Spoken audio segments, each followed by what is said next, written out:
আসসালামু আলাইকুম বন্ধুরা, অনেক দিন পর আবার মুরগির মাংস রান্না করব, তো তাই ভিডিওটা আপনাদের সঙ্গে শেয়ার করতেছি। চুলায় কড়াই বসিয়ে দিয়ে তাতে পরিমাণ মতো তেল দিয়ে দিলাম।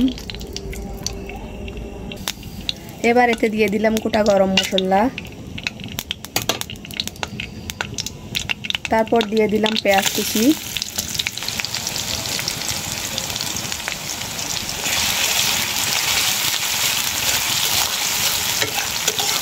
পেঁয়াজ কুচিগুলো হালকা বাদামি কালার করে ভেজে নিব। পেঁয়াজগুলো হালকা করে ভেজে নিয়ে এখন আমি এতে মশলা দিয়ে দিব। দিলাম আদা বাটা, রসুন বাটা, মশলা বাটা, দিলাম শুকনো লঙ্কা বাটা,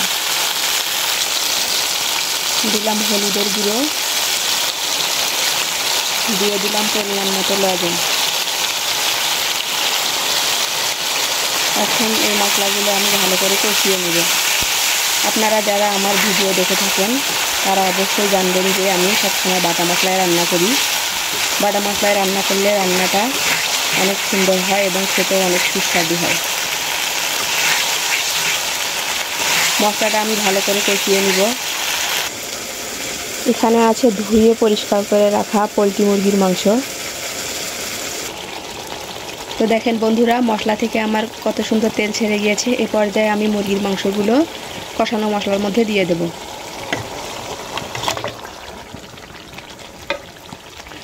এখন আমি মুরগির মাংসের সঙ্গে মশলাগুলো ভালো করে কষিয়ে নেব।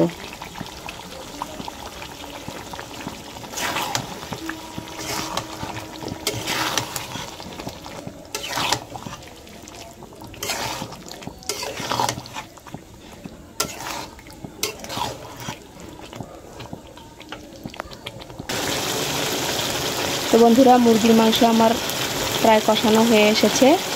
তো মুরগির মাংসে আলু খেতে কে না পছন্দ করে, তো আমি বেশি না 2টা আলু কেটে রেখেছি এরকম লম্বালম্বিভাবে। এই আলু দুটো আমি এখন এই মুরগির মাংসের মধ্যে দিয়ে দেব। আবার ভালোভাবে কষিয়ে নেব।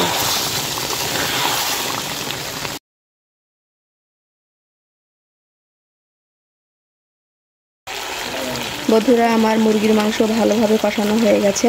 এখন এতে আমি সামান্য পরিমাণ পানি অ্যাড করব। খুব বেশি না, আমি সামান্য পরিমাণ ঝোলের পানি দিয়ে দিব।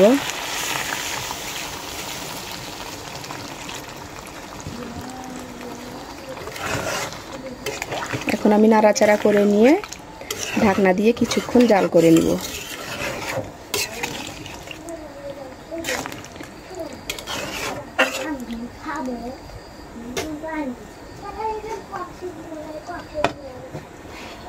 ঢাকনা দিয়ে দিলাম। এখন আমি কিছুক্ষণ পরিমাণ রান্না করে নিব।